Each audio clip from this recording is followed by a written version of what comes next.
Daddy? She was 7 pounds when she was born. No name on the birth certificate. No father in the room. No mother who stayed. Now she was 8 years old, barefoot on a Manhattan sidewalk, staring up at a man in a $4,000 suit, and something in her chest said him. Something animal and ancient and completely unexplainable. She grabbed the hem of his jacket. Daddy. Nathaniel Banks had never fathered a child in his life. He knew that for certain. So why couldn't he walk away? The day Nate Banks met Christine, he was running late. Not unusual for him. He was always running late. But this particular morning, he had just sat through a breakfast meeting with 3 men who talked a lot and said nothing. And he was already in a bad mood before he even pushed through the glass doors of his building. He didn't see her at first. Nobody did. She was small, the kind of small that makes you wonder when she last ate, tucked between the edge of the stairs and a concrete pillar like she was trying to disappear into the wall. But then she moved. She stepped right into his path, and Nate, who was looking at his phone, walked straight into her, and she went down hard, knees on pavement, stuffed bare skidding across the floor. He stopped, looked down. There was a little girl on the ground looking up at him, dirty face, busted shoes, hair that hadn't seen a comb in weeks. And she wasn't crying. That was the thing that got him. She hit that concrete, and she didn't make a single sound, just looked up at him with these big, calm eyes like falling was something she was used to. He bent down, picked up the bear, handed it back to her. She took it. And then she said it. Not confused, not asking. She said it the way you say something you already know. Daddy. Nate stood up straight. He looked around because surely she was talking to someone else. There had to be a father somewhere nearby, a guardian, somebody. But there was nobody, just strangers walking past minding their business. And this little girl still staring at him like she'd found exactly who she was looking for. I'm not, he stopped, started again. I don't have kids. She just kept looking at him. He pulled out his phone, called his assistant, told her to come outside and figure out what to do. And while he waited, he stood there with his hands in his pockets, not looking at the girl, except he kept looking at the girl.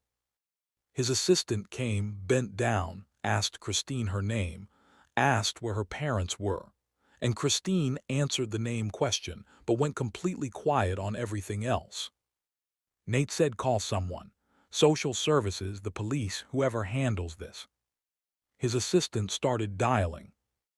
And Nate picked up his bag and walked toward his car, because he had a 10 o'clock, because this was not his problem, because he did not know this child.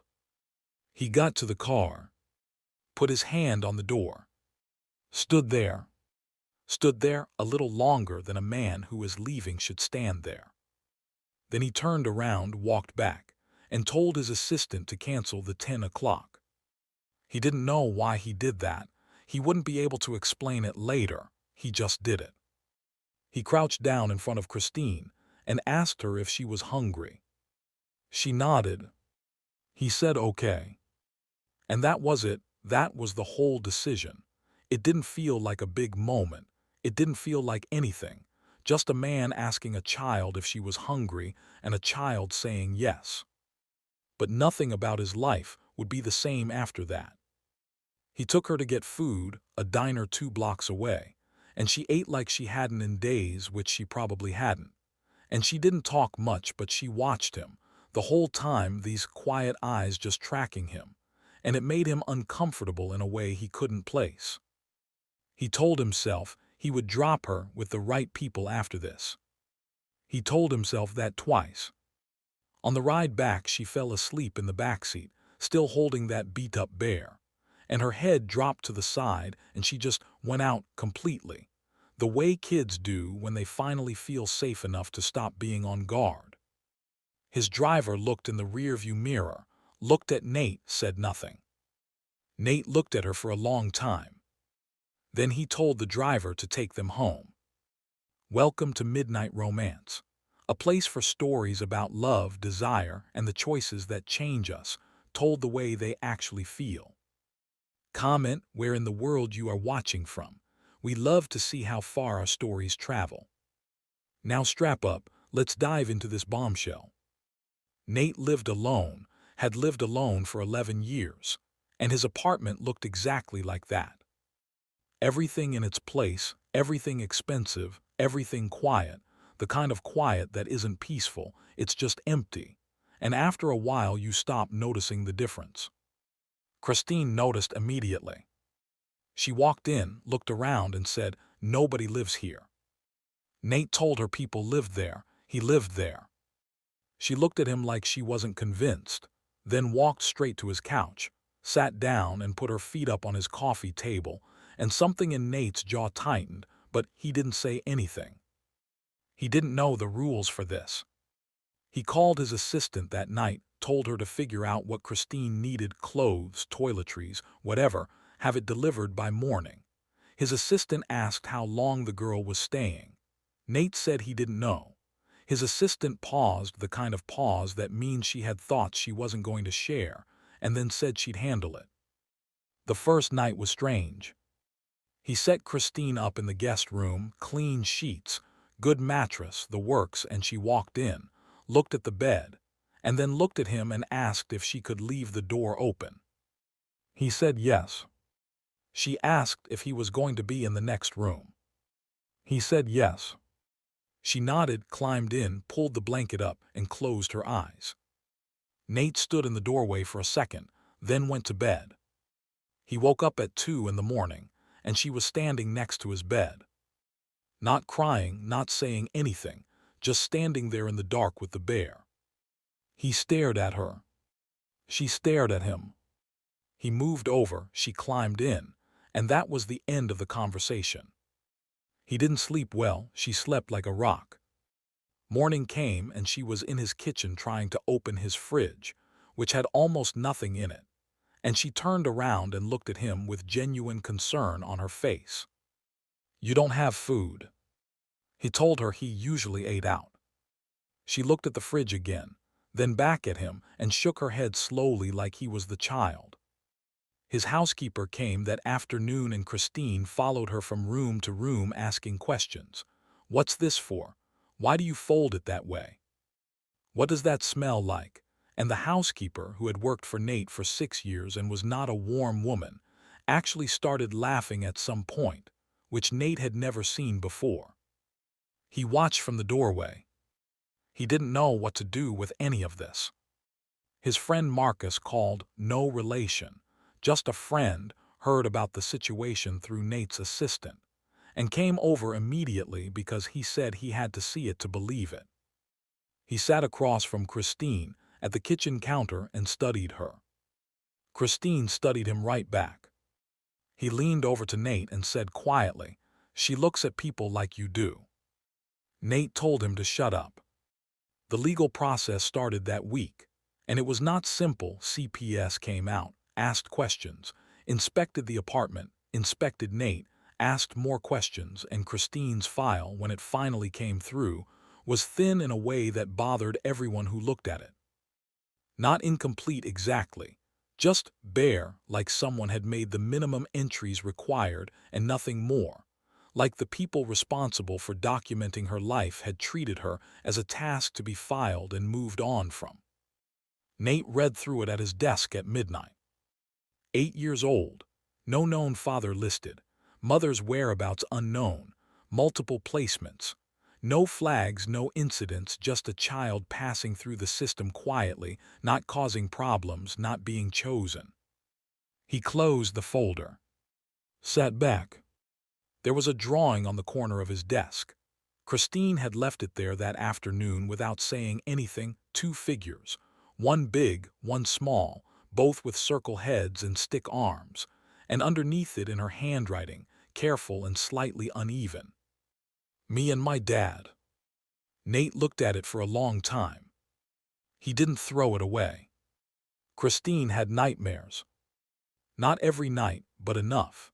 And Nate learned the sound of them the way you learn anything that happens in your own house, gradually. then all at once, until he could tell the difference between her just shifting in her sleep and the kind of silence that came right before she woke up gasping. He never made a big deal of it.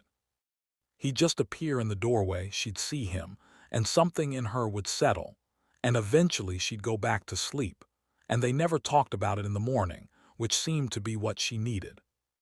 During the day she was fine, loud, even full of opinions, but every so often she'd go quiet in a way that was different from her regular quiet, and she'd just sit somewhere and hold the bear and look at nothing, and Nate learned not to interrupt that either.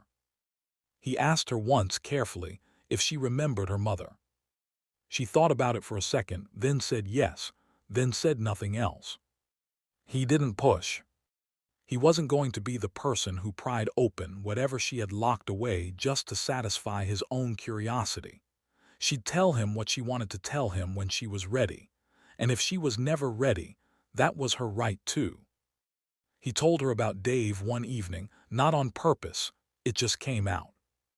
They were sitting on the balcony, Christine eating cereal out of the box because she preferred it that way, Nate drinking coffee, and she pointed at a photo on the side table, one he'd had out so long he'd stopped seeing it.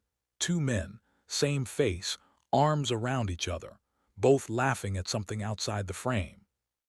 She asked who the other one was. Nate looked at the photo for a moment, then said that was his brother.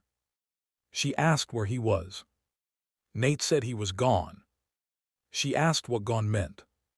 He told her straight, no softening, because she was a child who had already learned that the world didn't soften things for you, and he wasn't going to insult her by pretending otherwise. She was quiet, then she said, "Do you miss him?" Nate said yes. She nodded like that made complete sense to her, picked up another handful of cereal and said, "I miss my mom sometimes, even though she left. Is that weird?" Nate said no, that wasn't weird at all. She seemed relieved to hear that. They sat there a while longer without talking, and it wasn't uncomfortable. It was just two people sitting with their losses in the same space, not fixing anything, just not being alone with it. That was the most they ever said about any of it. But something shifted after that evening. Something small but real, like a door that had been stuck finally moving an inch. And Christine started reaching for his hand when they walked places, not asking, just taking it, and Nate stopped walking with his hands in his pockets. Weeks passed. She started school, a good one, close to the apartment, and the teacher called Nate after the second week to tell him Christine was sharp, genuinely sharp, and that she had a habit of asking questions that made the other kids think too hard. Nate smiled at that, actually smiled, the kind that happens before you know it's happening. He went to pick her up that Friday, and she came running out of the building and stopped right in front of him and held up a paper, a test, red pen at the top. And she was grinning so wide he could see the gap where she'd lost a tooth. He looked at the grade, then at her. "You studied for this." She said, "You said people who prepare don't panic," which was something he'd said to her exactly once, in passing. On a morning she'd seemed nervous, and she'd stored it, filed it away, and pulled it out exactly when she needed it. He took the paper, looked at it again, and felt something move through his chest that he didn't have a name for. He held out his hand. She took it. They walked to the car. The call came on a Tuesday. Nate was in a meeting, the kind that runs long for no reason, and his phone buzzed on the table and he glanced at it, and saw it was the school and stepped out immediately because that was the rule he'd made for himself without realizing he'd made it. School calls, you answer. The nurse said Christine had a fever. He left the meeting. His driver wasn't outside yet, so he walked, which he never did, coat open, phone to his ear, already asking questions the nurse didn't have answers to yet. How high? How long did she eat this morning? And the nurse patient said, "Sir, she just needs to be picked up." Christine was in the nurse's office sitting on the little cot with her bear in her lap and her head drooping to one side. And when she saw him come through the door, Something in her face changed. The kind of change that only happens when you've been holding yourself together, and you finally see the person you don't have to hold yourself together for. She leaned into him the second he got close. He put his hand on her forehead, and even he could tell, no thermometer needed, this was not a small fever. He took her straight to the hospital. The doctors were calm. It's probably viral. These things move fast in kids. We'll run some tests to be safe. And Nate nodded and said okay, and stood in the corner of the room watching them work with his arms crossed and his jaw set, and the look on his face that his employees recognized as "do not talk to me right now." Christine kept her eyes on him the whole time they examined her. He didn't look away either. They admitted her just to monitor, they said. Nothing alarming yet, and Nate sat in the chair next to her bed and answered emails he wasn't reading and waited. She slept most of the first day. He didn't leave. His assistant called and asked if he needed anything brought over, change of clothes, food, and he said yes to both, and then forgot to eat when it arrived. By the second day, the fever wasn't coming down the way it should, and the doctors stopped using words like probably and started ordering more tests, and Nate started asking different questions, harder ones, and the doctors gave him careful answers which he did not find comforting. Christine woke up that afternoon and looked at him and said, "You look terrible." He told her to go back to sleep. She said, "Have you eaten?" He said yes. She looked at him. He said, "I will." She said, "Promise." And something about that, this child, sick, hooked to a monitor, worried about whether he'd eaten, hid him somewhere he wasn't prepared for, and he had to look away for a second before he could answer. He promised. She went back to sleep.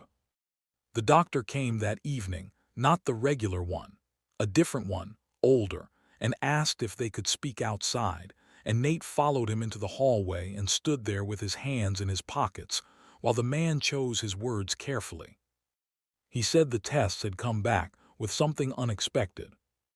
Not dangerous, not an answer to the fever, just something that appeared in the blood work that they weren't sure what to do with, a genetic marker, the kind that doesn't show up by coincidence. He said it plainly and quietly. "Mr. Banks, this child is related to you. We don't know the connection yet, but the marker is clear, she is family." Nate didn't say anything. The doctor kept talking, next steps, further testing. They'd need his sample to confirm and map the connection.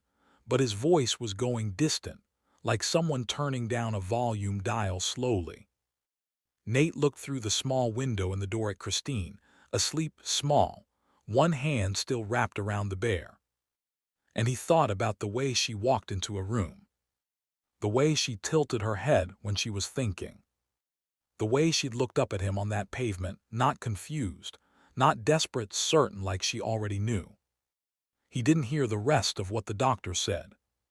He just stood there looking at her through the glass, and for the first time since any of this started, he had no idea what to do next. They told him on a Thursday morning. A social worker, a doctor, and a woman from the legal team sat across from Nate in a small office down the hall from Christine's room, and they laid out everything they had found, the genetic confirmation, the records they'd pulled, the timeline they'd pieced together, and Nate sat there and listened without saying a word. Dave Banks, his twin brother, had been gone 4 years. A plane crash, a Tuesday, a phone call Nate would never forget as long as he lived. What he didn't know, what nobody knew, was that 9 months before that plane went down, Dave had met someone. One night. No names exchanged, no numbers kept, the kind of encounter that disappears into ordinary life and leaves no trace. Except it left Christine. The mother, young and alone and overwhelmed, carried her to term, and then surrendered her, signed the papers, walked away, and vanished so completely that even now, with everything they had, they couldn't find her. Christine had been in the system ever since. No father named on the certificate because nobody knew who he was.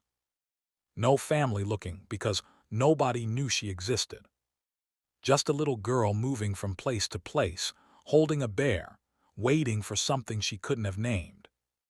The woman from the legal team was still talking when Nate stood up.